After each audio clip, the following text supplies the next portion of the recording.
ಆಭಾಸನಿಗೆ ಆಗುತ್ತದೆ, ಕೂಟಸ್ಥನಿಗಲ್ಲ.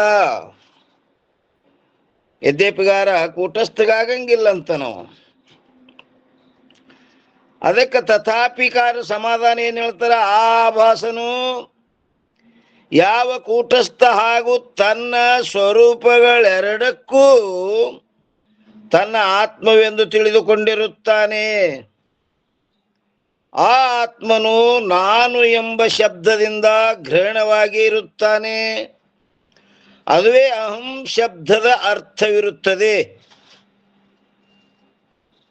ಇಲ್ಲಿ ಆ ಅಹಂ ಶಬ್ದದಲ್ಲಿ ಪ್ರಕಾಶ ಆಗುತ್ತಿರುವ ಯಾವ ಕೂಟಸ್ಥನಿರುವನೋ, ಅಹಂ ಶಬ್ದದಲ್ಲಿ ಪ್ರಕಾಶವಾಗುತ್ತಿರುವ ಯಾವ ಕೂಟಸ್ಥನಿರುವನೋ ಅವನು ಬ್ರಹ್ಮದೊಡನೆ ಹ್ಯಾಂಗದನಪ್ಪ ಅಂತ ಕೇಳಿದ್ರಮ್ಮ, ಸದಾಭೇದವಾಗಿರುತ್ತಾನೆ.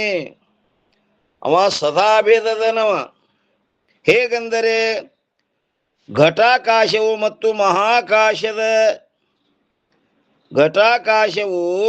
ಮಹಾಕಾಶವು ಸದಾ ಅಭೇದವಾಗಿರುವಂತೆ, ಆ ಸದಾ ಅಭೇದವಾಗಿರುವಂತೆ ಅದು ಭೇದ ಅನ್ನೋದೇ ಇಲ್ಲ, ಅದು ಸದಾ ಭೇದದದು. ಯಾವುದು? ಘಟಾಕಾಶ ಎದರೊಡನೆ? ಮಹಾಕಾಶದೊಡನೆ. ಈ ಕಾರಣದಿಂದಲೇ ಕೂಟಸ್ಥನಿಗೆ ಬ್ರಹ್ಮದೊಡನೆ ಹ್ಯಾಂಗದಪ್ಪ ಅಂತ ಕೇಳಿದ್ರೆ, ಮುಖ್ಯ ಸಮಾನಾಧಿಕರಣವನ್ನು ವೇದಾಂತ ಶಾಸ್ತ್ರದಲ್ಲಿ ಹೇಳಿರುತ್ತದೆ. ಏನ್ ಹೇಳ್ಯಾರ್ರಿ? ಮುಖ್ಯ ಸಮಾನಾಧಿಕರಣವನ್ನು ವೇದಾಂತ ಶಾಸ್ತ್ರದಲ್ಲಿ. ವೇದಾಂತ ಅಂದ್ರೆ ಏನ್ರಿ?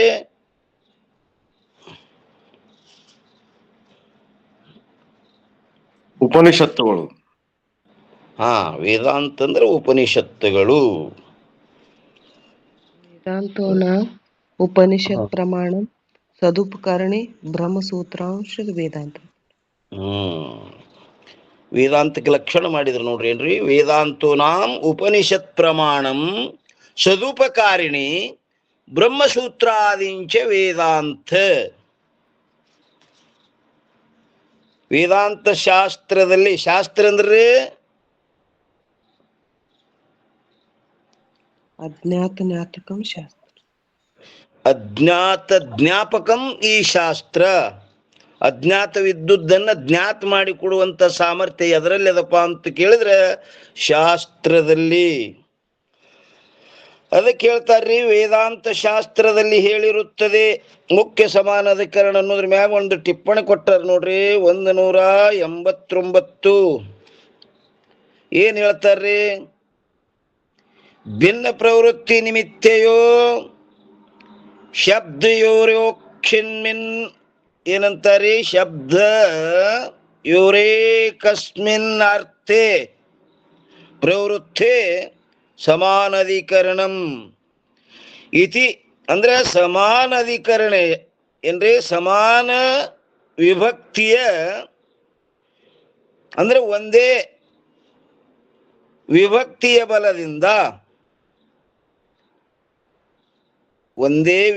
ಬಲದಿಂದ, ಅಧಿಕರಣ ಅಂದರೆ ಒಂದೇ ಅರ್ಥರೂಪ ಆಶ್ರಯವಾಗಿರುವಂತ ಯಾವ ಎರಡು ಶಬ್ದಗಳಿರುವವು.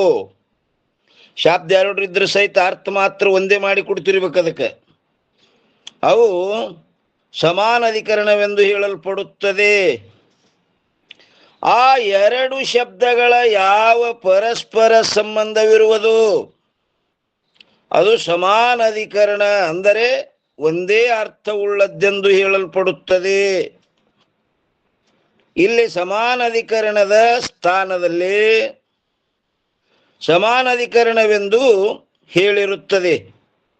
ಅದು ಭಾಷೆಯ ಅಭ್ಯಾಸಿ ಜನರಿಗೆ ಸುಲಭ ಉಚ್ಚಾರಣಾರ್ಥವಾಗಿ ಹೇಳಿರುತ್ತದೆ. ಉಕ್ತ ಅಂದ್ರೆ ಸದ್ ಹೇಳಲ್ಪಟ್ಟಂತ ಉಕ್ತ ಸಮಾನಾಧಿಕರಣ ರೂಪ ಸಂಬಂಧವು ಜೀವ ಈಶ್ವರರ ಏಕತ್ವವನ್ನು ಬೋಧಿಸುವ, ಏನಂತಾರ್ರಿ? ಜೀವ ಈಶ್ವರರ ಏಕತ್ವವನ್ನು ಬೋಧಿಸುವ ಒಂದೇ ವಿಭಕ್ತಿ ವಿಭಕ್ತಿಯುಳ್ಳ ಏನಂತಾರೆ, ಒಂದೇ ವಿಭಕ್ತಿಯುಳ್ಳಲ್ಲಿ ಪದಗಳಿಂದ ಯುಕ್ತವಾದ 4 ವೇದಗಳ 4 ಮಹಾವಾಕ್ಯಗಳಲ್ಲಿ ಇರುತ್ತದೆ. ಅದರಂತೆ ಅದೇ ಪ್ರಕಾರವಾಗಿ ಅನ್ಯ ಲೌಕಿಕ ವೈದಿಕ ಪದಗಳು ಎರಡಿದ್ರು ಸಹಿತ ಅರ್ಥ ಮಾತ್ರ ಒಂದೇ. ಅಲ್ಲಿ ಅಹಂ ಬ್ರಹ್ಮಾಸ್ಮಿ ಮಹಾವಾಕ್ಯದಲ್ಲಿ ಅಹಂ ಬ್ರಹ್ಮಾಸ್ಮಿ, ಅಹಂ ಅಂದ್ರ ಜೀವ, ಬ್ರಹ್ಮ ಅಂದ್ರೆ ಅದು ಬ್ರಹ್ಮ. ಅದು ಪದಗಳು ಎರಡಿದ್ರು ಸಹಿತ ಅಲ್ಲಿ ಅಭೇದ ಮಾತ್ರ ಚೇತನ ಒಂದದಲ್ಲಿ. ಅದೇ ಪ್ರಕಾರವಾಗಿ ಅನ್ಯ ಲೌಕಿಕ ವಾಕ್ಯ ಅದು ಶಾಸ್ತ್ರವಾಕ್ಯದಲ್ಲಿ ನೀಲೋ ಘಟ, ಪದಗಳು ಎರಡು ಸಿದ್ರ ಸಹಿತ ಅರ್ಥ ಮಾತ್ರ ಏನು, ಘಟ ಅನ್ನೋದು ಒಂದೇ. ಇನ್ನು ವೈದಿಕ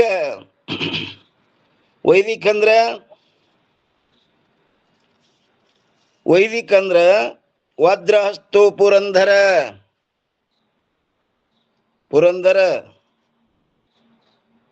ಅಂದ್ರಿ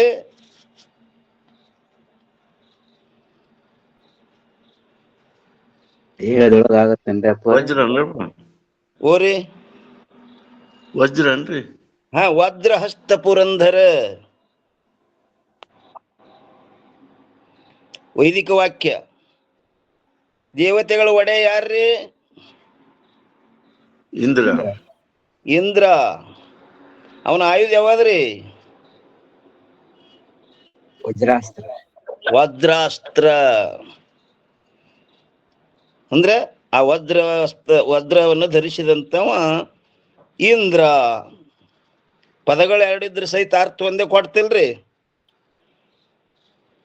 ಹೌದ್ರಿ ಅಪ್ಪ. ವಜ್ರ ಅನ್ನೋದೊಂದು, ಇಂದ್ರ ಅನ್ನೋದೊಂದು. ವಜ್ರ ಹಸ್ತ ಎರಡು, ಇವ ಪದ ಎರಡಿದ್ರು, ಹಸ್ತ ಒಂದು ವಜ್ರ ಎರಡಿದ್ರು ಸಹಿತ ಅರ್ಥ ಮಾತ್ರ ಯಾರು? ಆ ವಜ್ರ ಆಯುಧವನ್ನು ಧರಿಸಿದವ ಇಂದ್ರ. ವಜ್ರಹಸ್ತ ಪುರಂದರ ಇದು ವೈದಿಕ ವಾಕ್ಯ. ಅನ್ಯ ಲೌಕಿಕ ವೈದಿಕ ವಾಕ್ಯಗಳಲ್ಲಿಯೂ ತಿಳಿದುಕೊಳ್ಳಬೇಕು. ಅವುಗಳಲ್ಲಿ ಇನ್ನು ಒಂದೇ ಆಕಡ ಹೇಳ್ತಾರ ನೋಡ್ರಿ, ಒಂದೇ ಸತ್ತಾವುಳ್ಳ ಏನ್ರಿ, ಒಂದೇ ಸತ್ತ ಮತ್ತು ಒಂದೇ ಸ್ವರೂಪ ಉಳ್ಳವುಗಳಾಗಿರುವುದರಿಂದ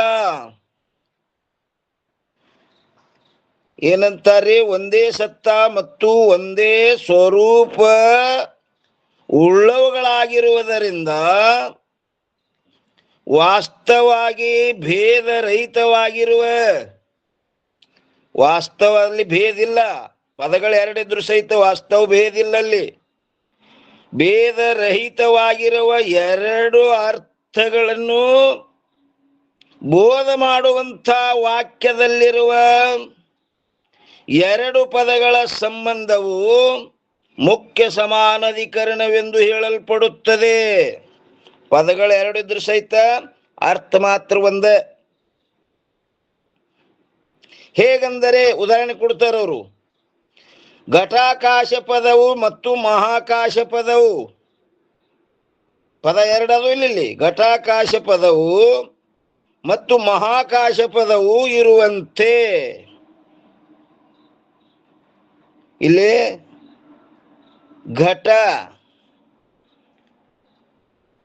ಘಟಾಕಾಶ ಯಾವ ಸತ್ತರಿ?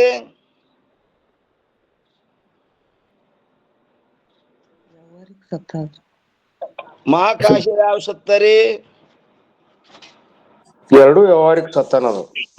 ಎರಡೂ ವ್ಯಾವಹಾರಿಕ ಸತ್ತ. ಅಪ್ಪ ಅವ್ರು ಹೇಳಿದ್ರು ನೋಡ್ರಿ, ಅವು ಎರಡು ಏನಪ್ಪ ಅಂತ ಕೇಳಿದ್ರೆ ಅವು ವ್ಯಾವಹಾರಿಕ ಸತ್ತ. ವ್ಯಾವಹಾರಿಕ ಸತ್ತ ಎದಕ್ಕೆ ಅನ್ಬೇಕ್ರಿ?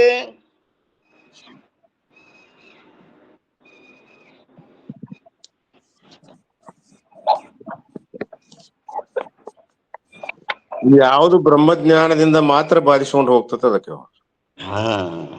ಅಪ್ಪ ಅವ್ರು ಹೇಳಿದ್ರು ನೋಡ್ರಿ, ಯಾವುದು ಬ್ರಹ್ಮಜ್ಞಾನದಿಂದಲೇ ಬಾಧವಾಗುತ್ತದೆಯೋ ಮತ್ತು ಯಾವುದು ಬ್ರಹ್ಮಜ್ಞಾನವಿಲ್ಲದೆ ಬಾಧವಾಗುವುದಿಲ್ಲವೋ ಅದಕ್ಕೇನಂತಾರಪ್ಪ ಅಂತ ಕೇಳಿದ್ರೆ ವ್ಯಾವಹಾರಿಕ ಸತ್ತ. ಈ ಘಟಾಕಾಶ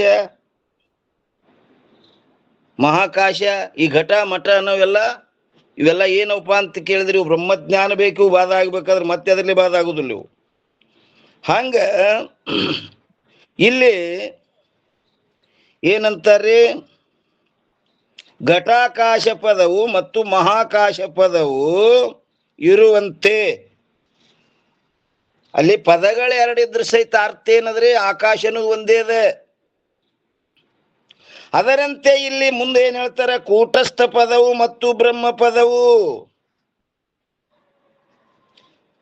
ಕೂಟಸ್ಥ ಯಾವ ಸತ್ತರಿ?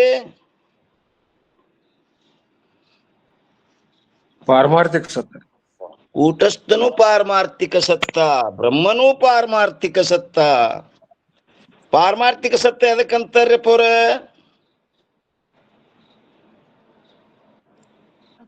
ಯಾವುದರಿಂದ ಬಾಧೆ ಹೊಂದಿದ್ರೆ ಸತ್ಯವಾದದ್ದು ಯಾವಾಗದ್ರೆ ಅದು ಪಾರಮಾರ್ಥ್ಯ ಪರ.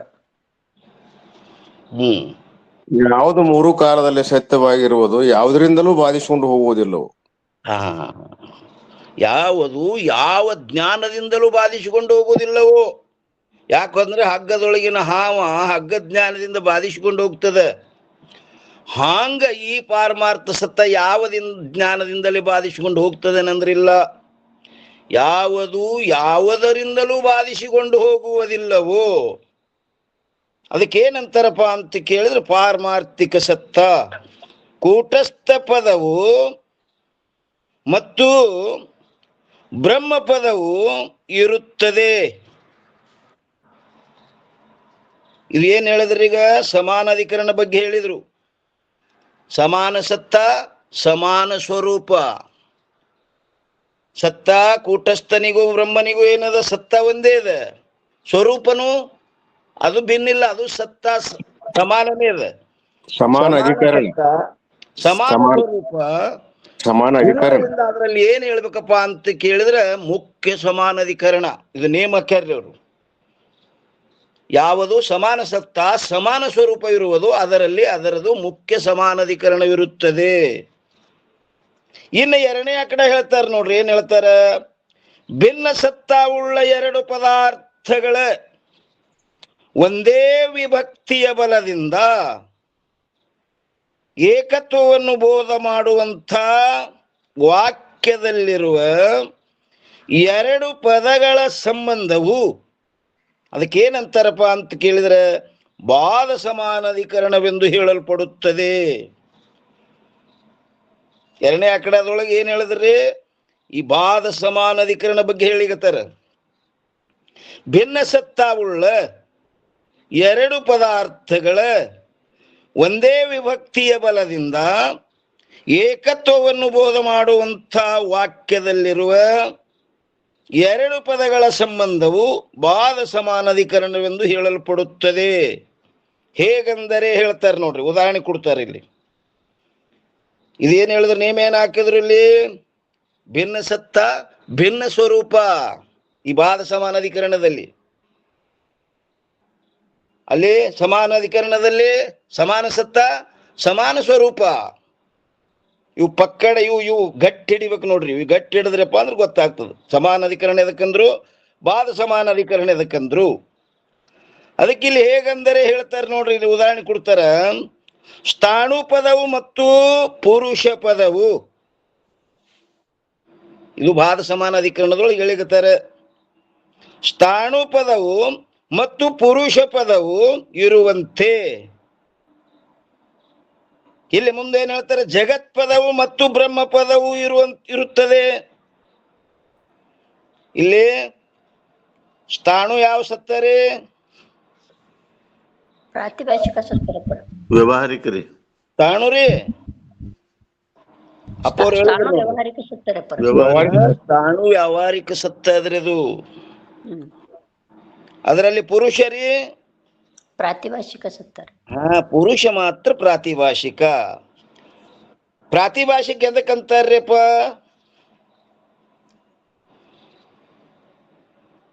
ಮಿಥ್ಯೆ ಇರ್ತದ್ರಪ್ಪ, ತೋರ್ತದ. ಬ್ರಹ್ಮಜ್ಞಾನದಿಂದ ಬಾಧಿಸ್ಕೊಂಡು ಹೋಗ್ತದೆ. ಬ್ರಹ್ಮಜ್ಞಾನ ಬೇಕಾಗಿಲ್ರಿ ಅದಕ್ರಿ. ಅದಕ್ಕೆ ಬೇಕಾಗಿಲ್ರಿಪ್ಪ ಅವ್ರ. ಹಾ ಹೌದು ಬ್ರಹ್ಮಜ್ಞಾನ ಬೇಕು. ವ್ಯವಹಾರಿಕ ಜ್ಞಾನದಿಂದ ಬಾಧಿಸ್ಕೊಂಡು ಹೋಗ್ತದ್ರಿ, ಅದು ಬ್ರಹ್ಮಜ್ಞಾನದ ಅವಶ್ಯಕತೆ ಇಲ್ಲ. ಅಧಿಷ್ಠಾನ ಜ್ಞಾನದಿಂದ ಹಾ, ತನ್ನ ವಿರೋಧಿ ಜ್ಞಾನದಿಂದ ಬಾಧಿಸ್ಕೊಂಡು ಹೋಗ್ತದ್ರಿ ಅದು. ಅದಕ್ಕೆ ಬ್ರಹ್ಮಜ್ಞಾನ ಬೇಕತ್ ಹಂಗೇನ್ ನೇಮಿಲ್ಲ. ಪ್ರಾತಿಭಾಷಿಕ ಎದಕ್ಕಂತಾರಪ್ಪ ಅಂತ ಕೇಳಿದ್ರೆ ಪ್ರತೀತಿ ಮಾತ್ರ ಸತ್ತ ಪ್ರಾತಿಭಾಸ, ಕೇವಲ ಪ್ರತೀತಿ ಮಾತ್ರದು. ಯಾರಿಗೆ ಹಿಡಿದು ಯಾನ್ ಕಸ್ಕೊಂಡನೇನ್ರಿ ಅವ ಕಳ್ಳಲ್ಲಿ ಅವ? ಇಲ್ರಿಪ್ಪ. ಕೇವಲ ತೋರ್ಯನವ. ಅದಕ್ಕದು ಪ್ರಾತಿಭಾಷಿಕ ಸತ್ತ. ಏನಂತಾರಿಲ್ಲಿ? ಭಿನ್ನ ಸತ್ತ, ಸ್ಥಾಣು ಪದವು ಮತ್ತು ಪುರುಷ ಪದವು ರೀ ಸಮಾನ ಸತ್ತ ಆಗುದಿಲ್ರಿಪ್ಪ ಅವು.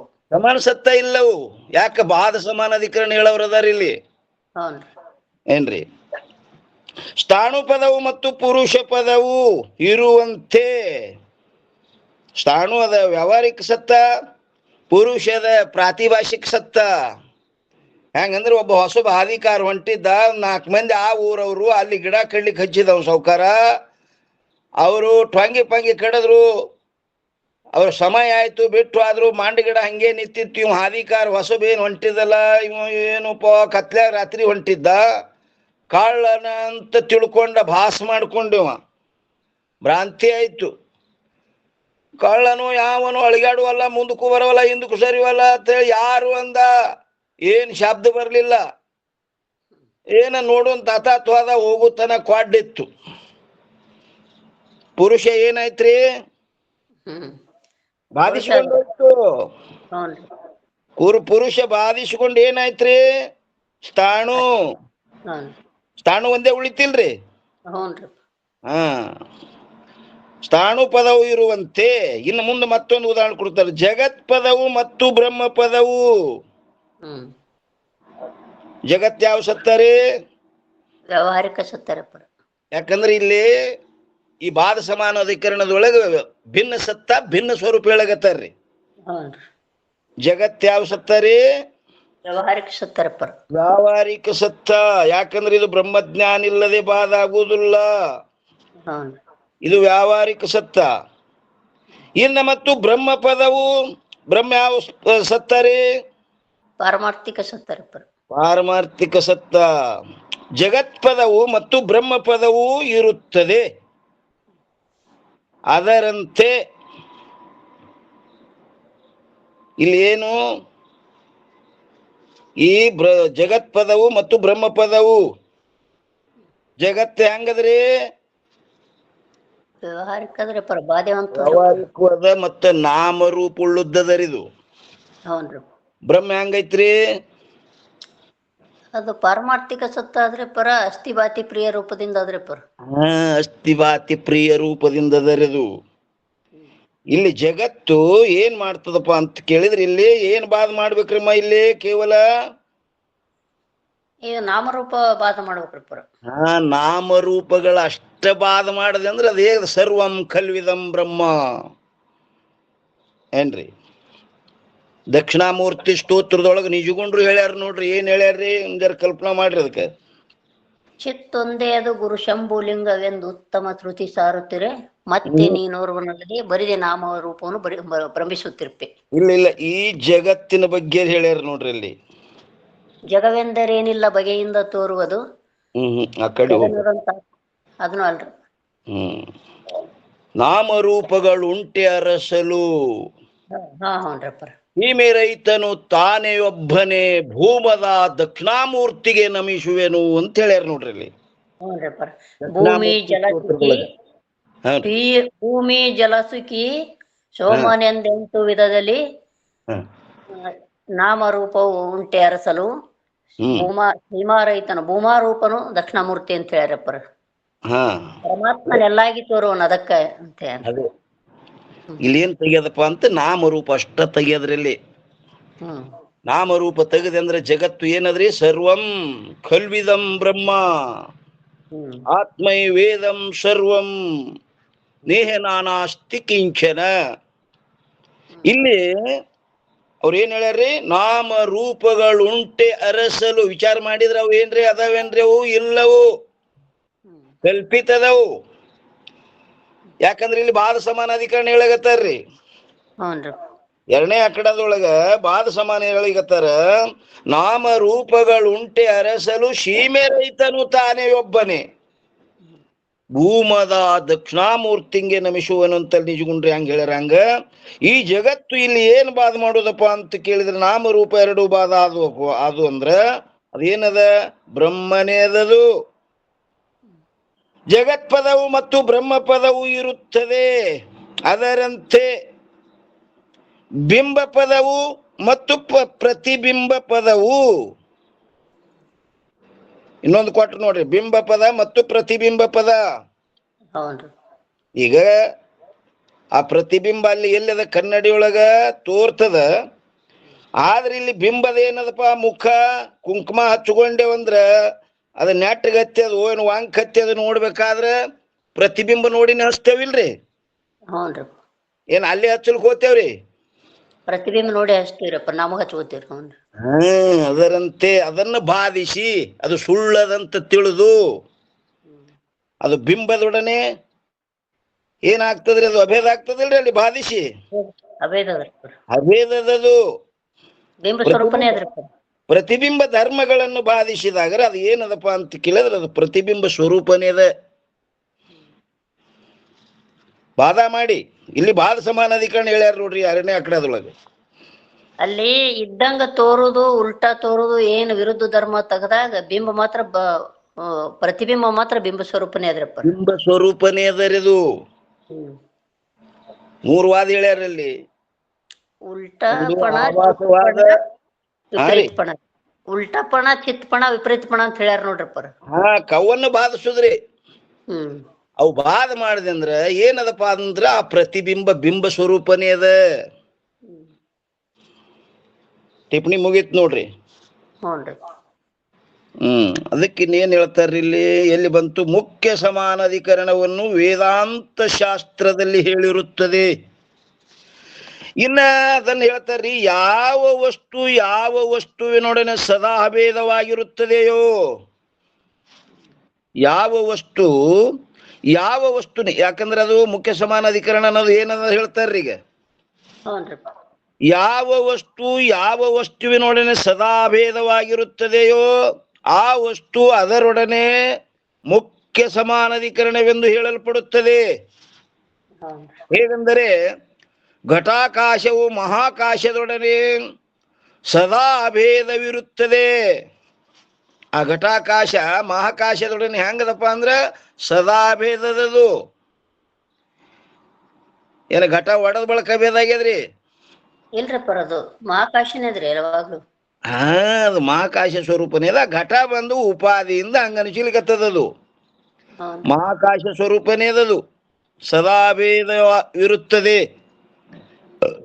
ಅದರಿಂದ ಘಟಾಕಾಶವು ಮಹಾಕಾಶವೇ ಇರುತ್ತದೆ. ಈ ರೀತಿಯಿಂದ ಘಟಾಕಾಶವು ಮಹಾಕಾಶದೊಡನೆ ಮುಖ್ಯ ಸಮಾನಾಧಿಕರಣವಿರುತ್ತದೆ. ಆಕಾಶದಲ್ಲಿ ಭೇದ ಇಲ್ಲ ನೋಡ್ರಪ್ಪ. ಆಕಾಶದಲ್ಲಿ ಭೇದ ಇಲ್ರಿ, ಅದು ಒಂದೇ ಒಂದದದು. ಅಂದ್ರೆ ಇನ್ನ ಈ ರೀತಿಯಿಂದ ಕೂಟಸ್ಥನಿಗೆ ಬ್ರಹ್ಮದೊಡನೆ ಮುಖ್ಯ ಸಮಾನಾಧಿಕರಣವಿರುತ್ತದೆ. ಕೂಟಸ್ಥನಿಗೆ ಏನಂದ್ರೆ ಬ್ರಹ್ಮದೊಡನೆ ಮುಖ್ಯ ಸಮಾನಾಧಿಕರಣ ಏನು ಮಾಡೋದಿಲ್ಲ, ಅಲ್ಲಿ ಇರುತ್ತದೆ. ಯಾಕೆಂದರೆ ಕೂಟಸ್ಥನು ಬ್ರಹ್ಮದೊಡನೆ ಸದಾ ಅಭೇದವಾಗಿರುತ್ತಾನೆ. ಕೂಟಸ್ಥಂತ ಯಾಕೆ ಕರೆದ್ರಿ? ಸದಾ ಅಭೇದ ಇದ್ರೆ ಆ ಬುದ್ಧಿ ಉಪಾಧಿ ಬಂದುದರಿಂದ, ಅಂತಃಕರಣ ಉಪಾಧಿ ಬಂದುದರಿಂದ. ಆ ಅಂತಃಕರಣ ಉಪಾಧಿ ಇಲ್ಲ ಅಂದ್ರೆ ಅದು ಬ್ರಹ್ಮನೇ ಏನ್ರಿ? ಹೆಂಗ ಹೆಣ್ತಿ ಬಂಧಗಳಿಂದ ಇವನಿಗೆ ಗಂಡ ಅಂತ ಬಂತು.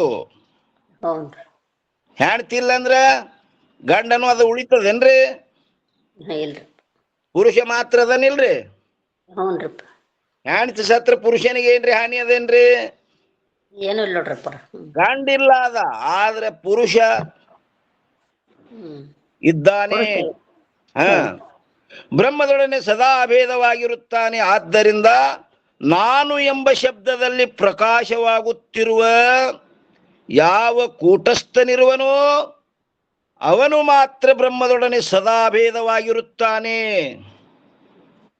ಇದು ಮುಖ್ಯ ಸಮಾನಾಧಿಕರಣ ಆಯ್ತ್ರಿ ಇಲ್ಲಿ ತನ. ಹ್ಞೂನ್ರಿಪ್ಪ. ಮತ್ತು ಇನ್ನು ಎರಡನೇ ಅಕಡ ನಾನು ಎಂಬ ಶಬ್ದದಲ್ಲಿ ಪ್ರಕಾಶವಾಗುತ್ತಿರುವ ಯಾವ ಆಭಾಸನಿರುವನು ಅವನು ತನ್ನ ಸ್ವರೂಪವನ್ನು ಬಾಧಿಸಿಕೊಂಡು, ತನ್ನ ಸ್ವರೂಪ ಏನ್ರಿ ಅವನು ಕೂಟ ಇವನ್ ಆಭಾಸನು ಇಲ್ಲದೆ ತೋರ್ತದಲ್ರಪ್ಪರ, ಜೀವಭಾವ ಎಲ್ಲ ಹೋಗ್ತದ್ರಪ್ಪರ. ನಾನು ಹುಟ್ಟವ ಸಾಯವ ಪುಣ್ಯ ಪಾಪ ಮಾಡವ ಅವಕುರ ಫಲವಾದ ಸುಖ ದುಃಖ ಉಣ್ಣವ ಹ್ಞೂನ್ರಿ. ಇವೆಲ್ಲ ಏನವ್ರಿ ಇವೆಲ್ಲ ಬಾಧಿಸಿ ಹ್ಞೂನ್ರಿ. ಇವೆಲ್ಲ ಬಾಧ ಆಗ್ಬೇಕು. ಹ್ಞೂನ್ರಿಪ್ಪ. ಬಾಧಿಸಿದಾಗ ಏನಾಗ್ತಾನವ? ಅಭೇದ ಸ್ವರೂಪನೇ ಅದನ್ರಿ. ಬ್ರಹ್ಮದೊಡನೆ ಅಭೇದವಾಗುತ್ತಾನೆ. ಹಂಗೇನ್ರಿ ಅಲ್ಲಿ ಕೂಟಸ್ಥ ಏನ್ರಿ ಮಾಡ್ಬೇಕಾಗ್ಯದೇನ್ರಿ? ಏನು ಇಲ್ಲ ನೋಡ್ರಪ್ಪ. ಏನು ಇಲ್ಲ ಅಲ್ಲಿ. ಈಗ ಸಾಮಾನ್ಯವಾಗಿ ಒಂದು ದೃಷ್ಟಾಂತ ತೋರಿ. ಈಗ ಅಪ್ಪನ ಪ್ರಪಾಟಿಗೆ ಮಗ ಹಕ್ಕದಾರ ಆಗ್ಬೇಕಾದ್ರ ಏನರೇ ಪ್ರಯತ್ನದೇನ್ರಿ? ಏನು ಇಲ್ರಪ್ಪ, ಅದು ಅಪ್ಪನ ಮಗ ಬಂದೇ ಬರುತ್ತದ್ರಪ್ಪ. ಸಹಜ ಇಳಿದು ಬಿಡ್ತದದು. ಅದರಂತೆ ಮುಂದೆ ಮಗ ಸತ್ತ, ಸಸಿ ಉಳಿದಳು, ಮಗ ಸಸಿಗೆ ಮಾವ ಪಾಲ್ ಕೊಡಲ್ದಾದ. ಆಕಿ ಆ ತವ್ರ ಮನ್ಯಾಗ ಇದ್ದಕ್ರ ಅಪ್ಪಂದು ಆ ಅಡ್ಡ ಹೆಸರ ಆ ಊರ ಹೆಸರ ಹೇಳಿದ್ರೆ ಆಕಿಗೆ ಹಕ್ಕು ಸಿಗ್ತದೇನ್ರಿ ಇಲ್ಲಿ? ಸಿಗಲ್ರಪ್ಪ. ಅದನ್ನೆಲ್ಲ ಬಾಧಿಸ್ಬೇಕಾಕಿ. ಅಲ್ಲಿದೇನ್ ತವ್ರ ಮನ್ಯಾಗ ಆ ಊರ ಆ ಹೆಸರ ಆ ಅಡ್ಡ ಹೆಸರ ಎಲ್ಲಾ ಬಾಧಿಸಿ ಅಕ್ಕಿ ಎದ್ರ ಜೋಡಿನೇ ಅಭೇದ ಆಗ್ಬೇಕ್ರಿ? ಈ ಮನಿ ವಾರಸುದಾರ ಆಗ್ಬೇಕಲ್ರಿ. ಇಂಥವ್ನ ಹೇಳ್ತೀನ, ಇಂಥವ್ನು ಸೊಸಿ, ಇಂಥ ಅಡ್ಡ ಹೆಸರ ನಮ್ದು ಇಂಥ ಊರ, ಇದ್ರೊಡನೆ ಅಭೇದ ಆದಕ್ರ ಆಕಿ ಹಕ್ಕದಾರ ಆಗ್ತಾಳೆ. ಹಂಗ ಅಲ್ಲಿ ಏನ್ ಮಾಡ್ಬೇಕಪ್ಪ ಅಂತ ಕೇಳಿದ್ರೆ ತನ್ನ ಸ್ವರೂಪವನ್ನು ಬಾಧಿಸಿಕೊಂಡು, ಯಾರು? ಚಿದಾಭಾಸ. ಇವೆಲ್ಲ ಹುಟ್ಟು ಸಾವು ಕರ್ತೃತ್ವ ಭೋಕ್ತೃತ್ವ ಇವೆಲ್ಲ ಏನೇನೇನೇನು ಅಲ್ಲದನ್ನೆಲ್ಲ ಹಾಕೊಂಡಿದ್ದಲ್ರಿ, ಅವನ್ನೆಲ್ಲ ಬಾಧಿಸಿಕೊಂಡು ಬ್ರಹ್ಮದೊಡನೆ ಅಭೇದವಾಗುತ್ತಾನೆ. ಬಾಧ ಸಮಾನಾಧಿಕರಣ. ಹೇಗೆಂದರೆ ಮುಖದ ಯಾವ ಪ್ರತಿಬಿಂಬವಿರುವುದೋ ಅದು ತನ್ನ ಪ್ರತಿಬಿಂಬ ಸ್ವರೂಪವನ್ನು ಬಾಧಿಸಿಕೊಂಡು, ಅಗಳ ಹೇಳಿದ್ರಲ್ಲ ಅವಳು ತದ್ವಿರುದ್ಧ ಆಗಿರುವುದು, ಅವೆಲ್ಲ ಏನ ಭಿನ್ನ ಪ್ರವೃತ್ತಿ ಏನದವೆಲ್ಲ ಬಾಧಿಸಿಕೊಂಡು ಬಿಂಬ ಸ್ವರೂಪ ಮುಖದೊಡನೆ ಅಭೇದವಾಗುತ್ತದೆ. ಇದೇ ಕಾರಣದಿಂದಲೇ ವೇದಾಂತ ಶಾಸ್ತ್ರದಲ್ಲಿ ಬ್ರಹ್ಮದೊಡನೆ ಆಭಾಸನ ಅಭೇದವು ಬಾಧ ಸಮಾನಾಧಿಕರಣವೆಂದು ಹೇಳಲ್ಪಟ್ಟಿರುತ್ತದೆ. ಏನ್ ಹೇಳಿದ್ರಿ? ಇದೇ ಕಾರಣದಿಂದಲೇ ವೇದಾಂತ ಶಾಸ್ತ್ರದಲ್ಲಿ ಬ್ರಹ್ಮದೊಡನೆ ಆಭಾಸ ಯಾವ ಸತ್ತಾರಮ್ಮ? ಆಭಾಸ ವ್ಯಾವಹಾರಿಕ ಸತ್ತಾರಪ್ಪರ. ಆಭಾಸ ವ್ಯಾವಹಾರಿಕ ಸತ್ತ. ಇದೆಲ್ಲ ಏನ್ ಕೇಳ್ತಾನ, ಹೇಳ್ತಾನ, ಓದ್ತಾನ, ಬರಿತಾನ, ಇದೆಲ್ಲ ಆಭಾಸನ ವ್ಯವಹಾರ ರೀ. ಹೌದ್ರಪ್ಪ. ಕೂಟಸ್ಥನಲ್ಲಿ ವ್ಯವಹಾರೇ ಇಲ್ಲ. ಏನೇನ್ ನಡೆದದೆಲ್ಲ ಆಭಾಸನ ವ್ಯವಹಾರ. ಅದಕ್ಕ ಈ ಇದೇ ನೋಡ್ರಿಪ್ಪ, ಓರಿಪ್ಪ ಆಭಾಸ ವ್ಯವಹಾರಿಕ ಸತ್ತಾರ, ಪ್ರಾತಿಭಾಷಿಕ ಸತ್ತಾರಿ. ವ್ಯಾವಹಾರಿಕ ಸತ್ತಾರಪ್ಪ ಅವ್ರೆ. ಆಭಾಸ ವ್ಯಾವಹಾರಿಕ ಸತ್ತ. ಬಂದ್ ಮಾಡ್ರಿ, ನಡೆದದ್ರಿ. ಜೀವನಿಗೆ ನಡೆದದ್ರಪ್ಪ ಈಗ ಹೇಳೋದು ಮತ್ರಿ. ಉಪದೇಶ ಜೀವನಿಗೆ. ಹೌದು ಹೌದು. ಇದೇ ಕಾರಣದಿಂದಲೇ ವೇದಾಂತ ಶಾಸ್ತ್ರದಲ್ಲಿ ಬ್ರಹ್ಮದೊಡನೆ ಆಭಾಸನ ಅಭೇದವು ಹೆಂಗಾಗ್ಯದಪ್ಪ ಅಂತ ಕೇಳಿದ್ರೆ ಬಾಧ ಸಮಾನಾಧಿಕರಣವೆಂದು ಹೇಳಲ್ಪಟ್ಟಿರುತ್ತದೆ. ಯಾವ ವಸ್ತು ತನ್ನ ಸ್ವರೂಪವನ್ನು ಬಾಧಿಸಿಕೊಂಡು ಯಾವುದರೊಡನೆ ಅಭೇದವಾಗುತ್ತದೆಯೋ, ಇಲ್ಲಿ ಜಗತ್ತಿನ ಪದ ಏನದಪ್ಪ ಅಂತ ಕೇಳಿದ್ರೆ ನಾಮರೂಪ ಬಾಧಿಸಿಕೊಂಡು ಬ್ರಹ್ಮದೊಡನೆ ಬ್ರಹ್ಮ ಸ್ವರೂಪ ಆಗಿ ನಿಂತಿಲ್ರಿ. ನಾಮರೂಪ ಎರಡು ತೆಗೆದ ಬಳಕೆ ಏನದ್ರಿ ಅದು? ಹೌನ್ರಿಪ್ಪ. ಅಸ್ಥಿವಾತಿ ಪ್ರಿಯದಿಂದ ಸತ್ತು ಚಿತ್ತು ಆನಂದ ಸ್ವರೂಪ ಬ್ರಹ್ಮವೇರಪ್ಪರ. ಬ್ರಹ್ಮನೇದದು. ಆ ನಾಮರೂಪದಿಂದ ಅದು ಏನಾಗ್ಲಿಕತ್ತದಪ್ಪ ಅಂತ ಕೇಳಿದ್ರೆ ಭಿನ್ನ ಇದ್ದಂಗೆ ತೋರ್ಲಿಕತ್ತದ. ಅದು ಭಿನ್ನ ಇಲ್ಲವೇ ಇಲ್ಲ, ಹೌದು. ಒಂದೇ ಒಂದು ಬ್ರಹ್ಮ ಸ್ವರೂಪ. ಅದಕ್ಕೆ ನಮ್ಮೆಲ್ಲರ ಸ್ವರೂಪ ಏನದಪ್ಪ ಅಂತ ಕೇಳಿದ್ರೆ ಅದೇ ಹೌದು. ಬ್ರಹ್ಮನೇ, ಆತ್ಮನೇ. ಹೌದು. ಯಾವ ವಸ್ತು ತನ್ನ ಸ್ವರೂಪವನ್ನು ಬಾಧಿಸಿಕೊಂಡು ಯಾವುದರೊಡನೆ ಅಭೇದವಾಗುತ್ತದೆಯೋ ಆ ವಸ್ತು ಅದರೊಡನೆ ಬಾಧ ಸಮಾನಾಧಿಕರಣವೆಂದು ಹೇಳಲ್ಪಡುತ್ತದೆ. ಹೌದು. ಒಂದೇ ಕಡೆ ನೋಡ್ರಿ, ಹೇಗಂದರೆ ಮುಖದ ಪ್ರತಿಬಿಂಬವು ತನ್ನ ಸ್ವರೂಪವನ್ನು ಬಾಧಿಸಿಕೊಂಡು ಮುಖದೊಡನೆ ಅಭೇದವಾಗುತ್ತದೆ. ಆದ್ದರಿಂದ ಪ್ರತಿಬಿಂಬವು ಮುಖವೇ ಇರುತ್ತದೆ ಹೊರತು ಬೇರೆಯಲ್ಲ. ಪ್ರತಿಬಿಂಬ ಏನದಪ್ಪ ಅಂತ ಕೇಳಿದ್ರೆ ಅದು ಮುಖನೇದದು. ಹೌದು. ಯಾಕಂದ್ರೆ ಈ ಜೀವ ಈಶ್ವರ ಸಿದ್ಧಿ ಮಾಡುವಲ್ಲಿ 3 ವಾದಗಳದಾವ್ರಿ. ಹೌದು.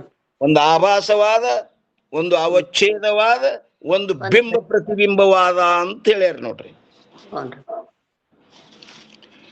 ಅದು ಏನದಪ್ಪ ಅಂತ ಕೇಳಿದ್ರೆ ಮುಖವೇ ಇರುತ್ತದೆ, ಆ ಪ್ರತಿಬಿಂಬವು ಮುಖವೇ ಇರುತ್ತದೆ ಹೊರತು ಬೇರೆ ಅಲ್ಲ. ಹೌದು. ಆ ಬೇರೆ ಇರ್ತಿತ್ತಂದ್ರೆ ಅಲ್ಲಿ ಕನ್ನಡಿಯಾಗ ಹಚ್ತಿದ್ರಲ್ಲ ಕುಂಕುಮ ಅವರು. ಹೌದ್ರಿ. ಮತ್ರಪ್ಪರ ಎದರಿಗ್ ಹಿಡ್ದಾಗೆ ಕಂಡದ್ರಿ, ಯಾರ್ ಹಿಡಿತೀವ ಅವ್ರ ಮುಖ ಇರ್ಲಾರ್ದಾಗ ಕಂಡೇ ಇಲ್ರಿಪ್ಪರ್ ಕನ್ನಡಿಯಾಗ. ಅದು ಎದುರಿಗೆ ಬತ್ತಂದ್ರೆ ಇರ್ತದ್ರಿ ಅದು. ಹ್ಞೂನ್ರಿಪ್ಪ. ಮುಖದೊಡನೆ ಇಂಥ ಪ್ರತಿಬಿಂಬದ ಅಭೇದವು ಅದಕ್ಕೇನಂತಾರಪ್ಪ ಅಂತ ಕೇಳಿದ್ರೆ ಬಾಧ ಸಮಾನ ಅಧಿಕರಣವಿರುತ್ತದೆ. ಇನ್ನು ಎರಡನೇದು, ಅಥವಾ ಯಾವ ಪ್ರಕಾರ ಸ್ಥಾಣುವಿನಲ್ಲಿ ಪುರುಷನ ಭ್ರಮೆ ಉಂಟಾಗಿ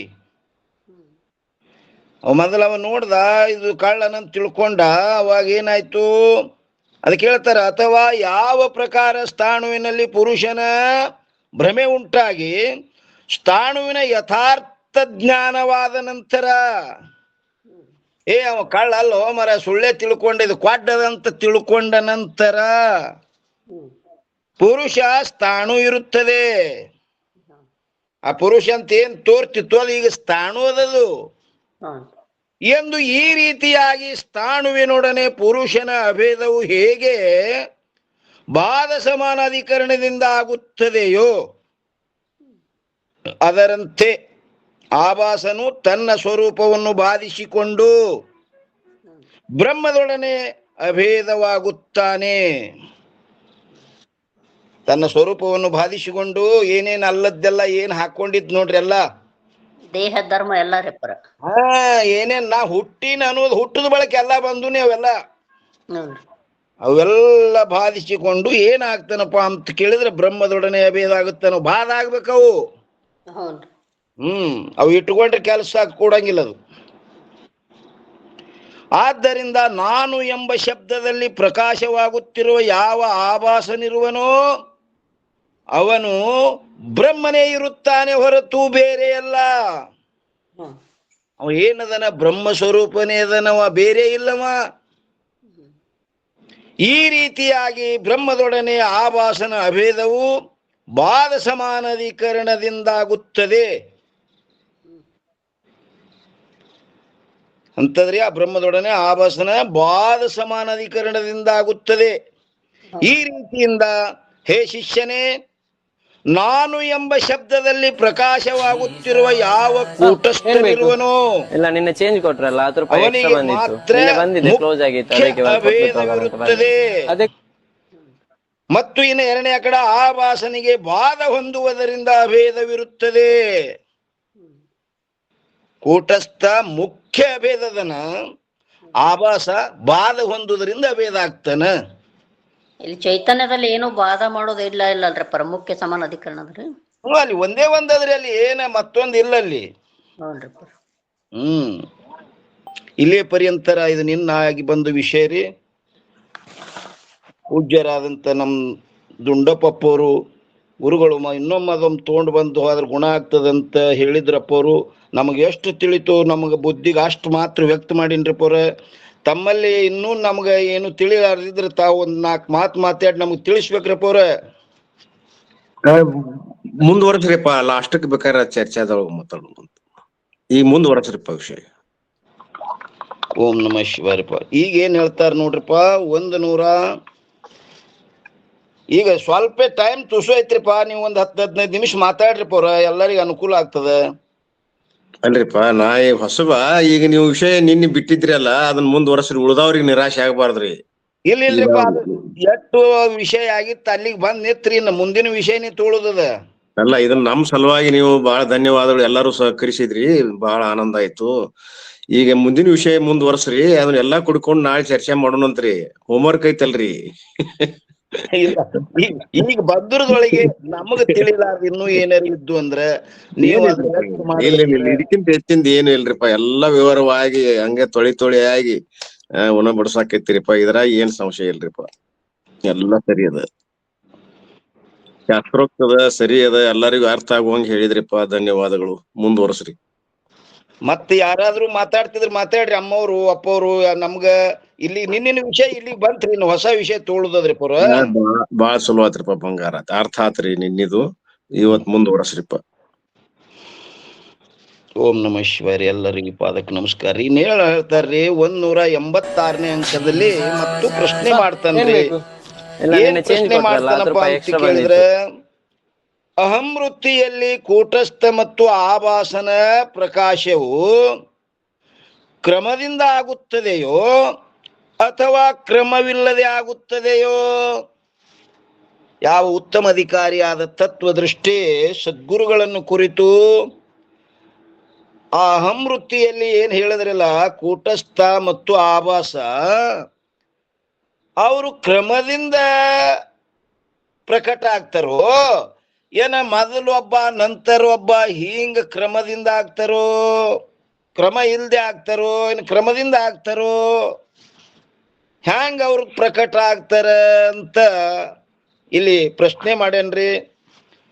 ಅದಕ್ಕೆ ತತ್ವ ದೃಷ್ಟಿರ್ವಾಚ್ ದುವಾ ಏನ್ ಹೇಳ್ತಾರ, ಅಹಂ ವೃತ್ತಿ ಮೇ ಭಾನ ಹೋಯ್ ಸಾಚಿಯರು ಆಭಾಸ್ ಸೋ ಕ್ರಮತೇವ ಕ್ರಮವಿನ ಯಾಕೋ ಕರಹು ಪ್ರಕಾಶ.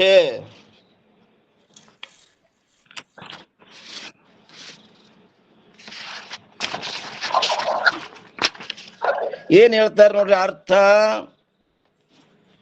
ಅಹಂ ವೃತ್ತಿಯಲ್ಲಿ ಅಂದ್ರೆ ನಾನು ಅನ್ನುವಂತ ವೃತ್ತಿಯಲ್ಲಿ ಸಾಕ್ಷಿ ಮತ್ತು ಆಭಾಸ ಇರುವರು. ಅವರು ಬೇರೆ ಬೇರೆ ಸಮಯದಲ್ಲಿ ಒಬ್ಬರ ನಂತರ ಒಬ್ಬರು ಪ್ರತೀತಿಯಾಗುವರು ಅಥವಾ ಕ್ರಮವಿಲ್ಲದೆ ಒಂದೇ ಸಮಯದಲ್ಲಿ ಪ್ರತೀತಿಯಾಗುವರು ಎಂಬುವುದನ್ನು ಏನ್ ಮಾಡ್ರಿ,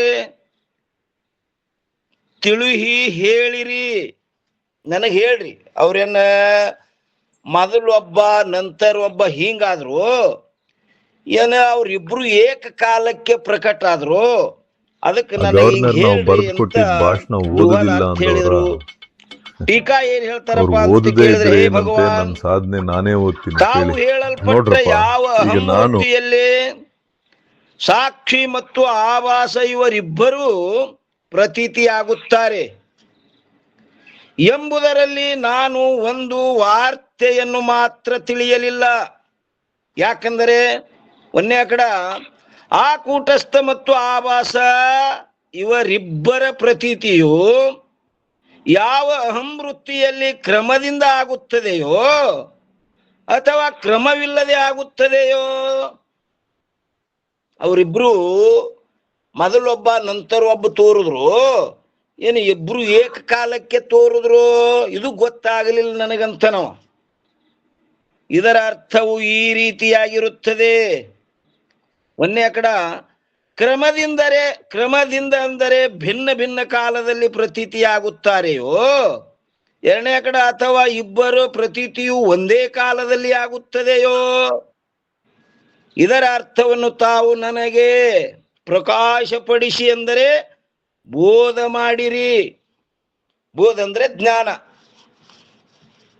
ನನಗದನ್ನು ಜ್ಞಾನ ತಿಳಿಸ್ಕೊಡ್ರಿ ಅಂತ ಯಾರು ತತ್ವದೃಷ್ಟಿಯಾದ ಉತ್ತಮ ಅಧಿಕಾರಿ ಸದ್ಗುರುಗಳನ್ನು ಕುರಿತು ಬೇಡಿಕೊಂಡ.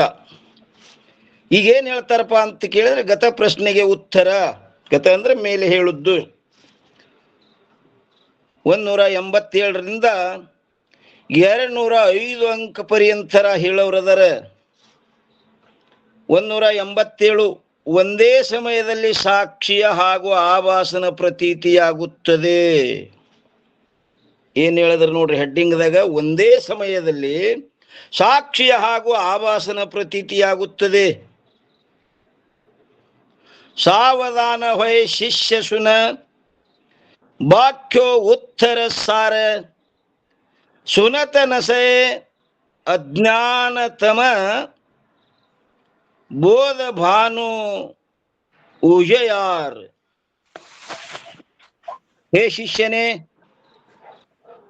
ಈಗ ಸಾರ್ ಅಂದ್ರಿ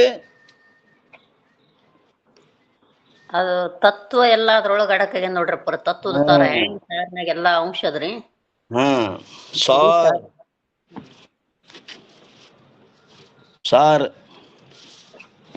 ಸಾರಗ್ರಾಹಿ ಅಂತಾರ ನೋಡ್ರಿ, ಸಾರಗ್ರಾಹಿ ದೃಷ್ಟಿ.